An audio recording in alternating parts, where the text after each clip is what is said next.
Welcome everyone to episode 75. Is this Finding True Wealth, or is this Retire with Confidence with Retire with Nick and Confidence Jim podcast? Okay, Yeah, I think first so. one. Yeah, it's exciting. Cool. Okay, so today we are talking about the Secure Act, otherwise known as the Setting Every Community Up for Retirement Enhancement. Yeah.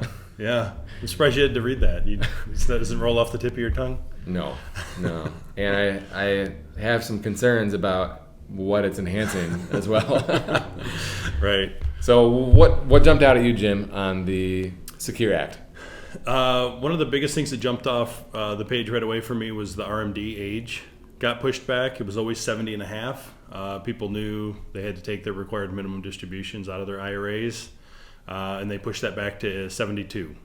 So yeah, it's good for a couple of reasons. The 70 and a half I always felt shortchanged because my birthday is June 22nd.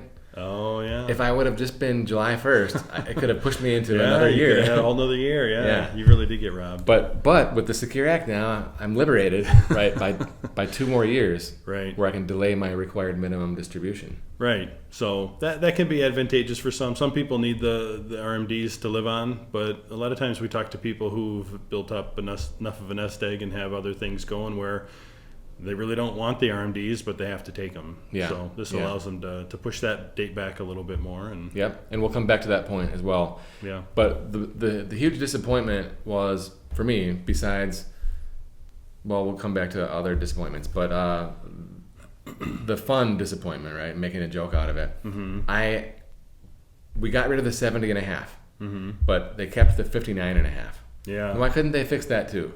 Right? I'd be willing to go to 60. Yeah. But maybe 59, 59. Right. Just one way or the other. But now we still have this and a half. Yeah. And I wish it were gone because I have a hard time with it. Right. Yeah, that's a valid point. Yeah. Okay, so you talked about the required minimum distribution age. Yeah, and the other thing that is kind of unique about that, for some people, we talk a lot about a Roth conversion window, where it makes a lot of sense to convert some of that pre-tax money, the IRA money, into Roth IRA money so that we can make it tax-free forever. So one of the opportunities there is that gives us a couple extra year and a half to extend that 2 years technically. Yeah. Yeah, I love it.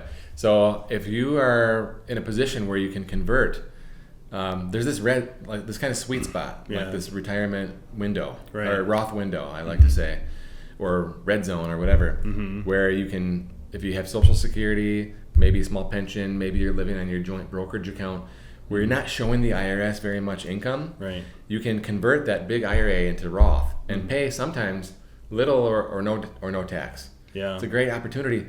And before it was kind of stopped at 70 and a half because you had to take money out. Right. But now at 70 and 71, those are still options. Yeah. So I like that a lot. Good point. Yeah, absolutely. So it gives you a little more time to take advantage of that window. So those are both two good things, right? The 70 and a half goes to 72, allows for deferment, allows for Roth conversions. We didn't get the 59 and a half fix, but so that's bad. But what's the other, what's the offsetting part of the good RMD change? Yeah, probably the biggest change of the whole thing was the way that inherited IRAs are going to now be treated, or beneficiary IRAs. Yeah. Sometimes people know them. So when an IRA passes from one generation to the next, you used to be able to spread the withdrawals out over whoever is inheriting it, their lifetime. So if you were young, you could spread it out over 20, 30, 40 years or more, right? And we have even cases where it'll pass to the next generation, right? So technically grandkids are now stretching this IRA out. So the Secure Act had written the language in there that now requires that IRA to be completely withdrawn within the 10-year period. So you now only have 10 years to stretch it. That doesn't mean you have to take it all out equally in 10 years, but by the end of that 10-year period, there has to be no more money left in there. Okay, so when Bush signed a law in 2003, it was 5 years, and he changed it to lifetime stretch. Okay, so it used to be 5. So 10 is better than it was back in the 90s, right? But it's still much worse than the lifetime. Yeah. So I feel like we got the short end of the stick. So I don't feel like this is an enhancement. Right. I think that this 10-year payout is much worse than gaining 2 years on the RMD. Yeah, absolutely. Yeah, because I think most people aren't even thinking about the true impact of it, right? And if you inherit, let's again make math simple, if you inherit an IRA worth $1 million and you take $100,000 out each year so that IRA is liquidated at the end of that 10-year period. It's got to be gone in 10 years. You have to add that $100,000 to your income. So now if you were making $150,000 a year, on top of that, now you have to add that $100,000. So now you're in $250,000. You just got bumped up a tax bracket. So now you're paying higher taxes. Yeah, every year for 10 years. Yeah. So someone might say, well, I don't want to take it each year. I just want to take it out in the 10th year. Or maybe something else comes up. Maybe some people are just saying, just cash me out. In which case, the $1 million is all in 1 year. Right. Okay, and you're going to pay, 37.6 or whatever it is, plus state. So they're going to hammer you. So you're really only walking away with 600 or 600 out of $1 million. And if you're in California, forget about it. Yeah. Okay. You should probably change residency before you do it. Yeah, it's a planning tip. Or let's say I had the $1 million and I'm invested for growth, and maybe with the rule of 72, maybe I earn 7.2% per year. Not unreasonable. No. And so the $1 million's worth $2 million, and I do it in the 10th year. Yeah. That's one way. It's true. So you're still further ahead, but yeah, there's definitely some tax issues that people will need to consider if you have recently inherited an IRA. Yeah, I'd rather, like, if I inherited the money today and let's say it was $1 million with the old rules, I would probably have to take out like $15,000 because I have a long life expectancy. My required minimum would be very low. Right. $20,000. It would still allow that $1 million to be worth way more in the future. You could grow it. Yeah. Oh, yeah. Because the RMD, the percentage on it's going to be very low. Yeah. And you have a really good chance to make more on it. So in reality, these people are going to have to take the money out. Here's the deal. With human behavior, right? If you take the money out each year for 10 years, it's probably going to be mixed up in your cash flow somehow. I just can see this where after 10 years, there's nothing left from it. And you've gotten used to a higher standard of living at the time. The creep. The creep. Yeah. And then, so the creep has crept in. Right. And now the money's there's gone. nothing to show. And now you have less income and higher expenses. I don't like it. Yeah, that's true. So someone who's disciplined, right, they could do it. We could meet with the CPA and figure out the best tax situation, whether it's each year or all at the end, I don't know. But they have to take it from the beneficiary IRA, the inherited IRA, and somehow be disciplined to keep it intact, right? So their legacy can live on. Right. So the parents' legacy can continue. Yeah, I think that's a really valid point. People will really need to get in a habit of not looking at that as free money, right? But we got to save it somewhere. We got to try to take this as a real opportunity to further and better our situation.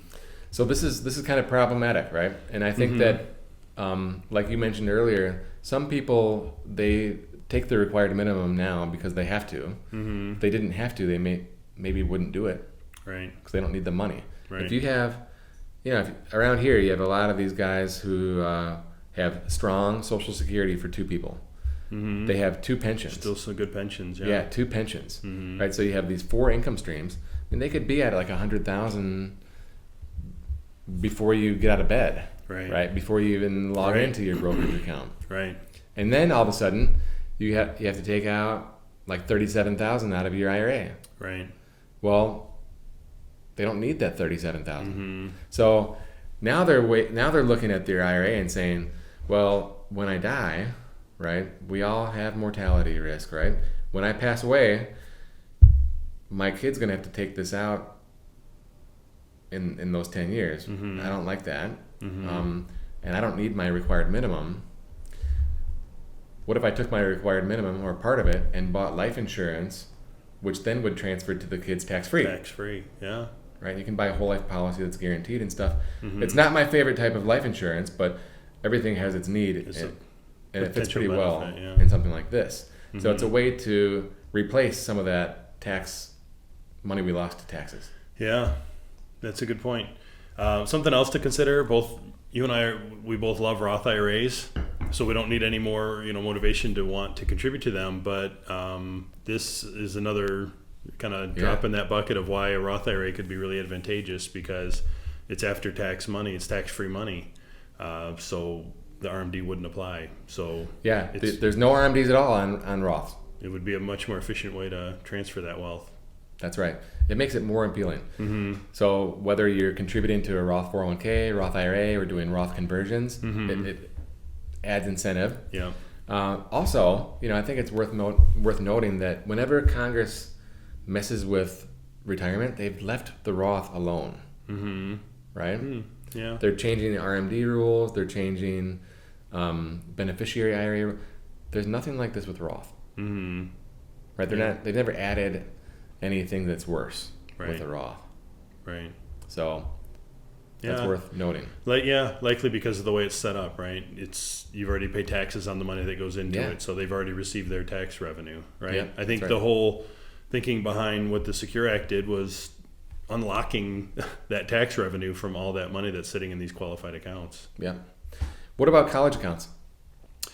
Yeah, that was kind of an interesting thing to come out of the Secure Act was 529s. A lot of times we use 529s for college savings.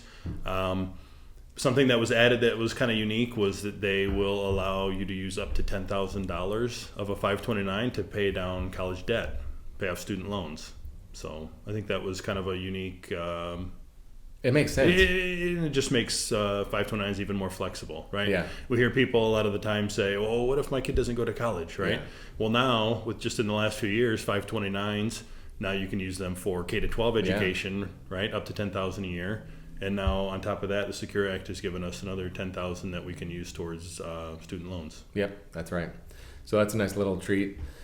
Anything else that you want to comment or talk about? Yeah, the one other thing that jumped up a little bit was the maximum contribution age on IRAs. Mm-hmm. Typically, that was once you reach the RMD age, which used to be 70 and a half, people could no longer contribute to an IRA. That has changed. They removed that limitation. So if you're still working, because you do still have to have earned income to contribute to an IRA, but you do have the ability to make those contributions beyond 70, even beyond 72. It's not attached to the new RMD age or anything. So you could keep contributing. So if you're still working, you'd have to take the money out of the IRA, but then you can put it right back in. Yeah. So that's not a bad trick. Yeah. Little workaround there. Right. Let's see. I think I had something on the tip of my tongue with the IRA. I lost it. Should have wrote it down.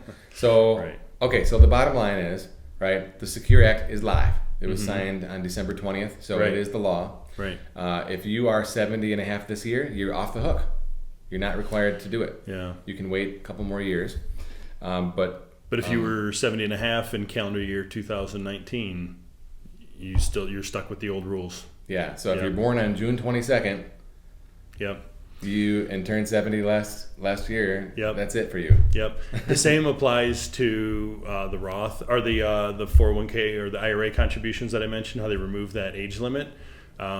If you were beyond 70 and a half in 2019, you cannot make a 2019 contribution in 2020. Now you're getting into the weeds. Yeah, a little bit. But so, if anybody was really hoping to make a contribution, we'd have to examine it a little bit to make sure it's still possible. Okay. Excellent. Well, thank you, Jim, for the good points there. If you guys have any questions about the Secure Act, you can call us, and then we'll call the experts. Yeah. Just kidding. We are the experts. So, we're here for you. If you have a portfolio over $500,000 and you'd like to have a second opinion done, please allow us to be the people to give you that second opinion. Anything else? Wrapping up here. Retire with confidence. Retire with confidence. Yeah. Shout out to our sponsors. Yeah. Right. Peak Wealth Management. Yeah. Retire with confidence.